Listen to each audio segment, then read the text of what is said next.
often, when constituerant pluperfect, they had stood, hinc, Thisbe, subject, Pyramus, illinct, and we talked about this being a chiasmus, where we have A, B, B, A.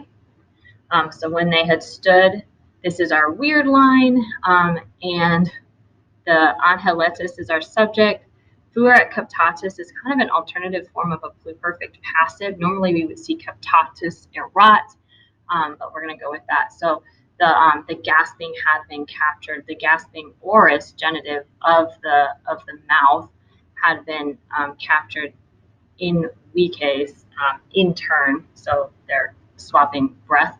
And then they start talking to the wall. So in vide, describing the wall, and these are going to be vocative. So they were saying to the wall, translate your quid as why here. So why are you obstructing? And this takes a dative as its direct object, and so that's why this is our direct object, even though it's not accusative. And then they make this statement, and we want to say, instead of erat, which means how great it was, it's going to be more subjunctive kind of deal, like how great it would be. And then we have our ut introducing an indirect command. So translate your ut as to, and then again, these end in s's because we're talking to the wall. So, but we'll just say to allow. And then your direct object is us, so to allow us. And then this is a present passive infinitive, translated as to be joined in a whole body. So basically they want to be together. Or if this is too much, and then this is going to be translated as at least, probably a word we haven't really seen much anyway. Usually it means or, but here it'll mean at least, open. And we have a gerundive with donda, a gerundive clause of purpose. So when you have the odd plus the gerundive, it means purpose. So to give kisses. So open, so essentially so that we might kiss, but literally to give kisses. Then in 76, we get our first litotes. And a litotes is an understatement, often with a double negative. So we'll say, we are not ungrateful. Doesn't mean that they're grateful, not necessarily. And that's what the effect of the litotes here. So we are not ungrateful. We acknowledge, and then we have an indirect statement. So for my indirect statement, I'm going to do a squiggly underline for my subject and a double squiggly for my verb. So we acknowledge that we owe to you, who's the you? The wall.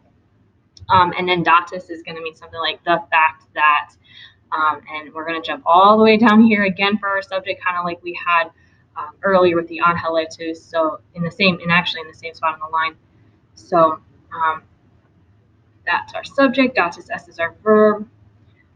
And then we've got a prepositional phrase. This amicus usually means friends, but here it's going to mean friendly ears. And then probably 4 words, dative. So we owe to you the fact that a passage, because the wall is providing the passage, was given to friendly ears 4 words. And then they say, and that's the end of their talking. So we have this locuti, which means having spoken. This is a perfect active participle. So having spoken such things in a different, essentially a different place, in a diverse, a different seat. So on either side of the wall, nequiquam in vain, in the middle of the line, really showing that emphasis on how ineffective this communication is for them. And then they say sub noctem, at just before night, under the night. Another syncopated verb. They said goodbye. And this is the weird part as well. They gave oscula.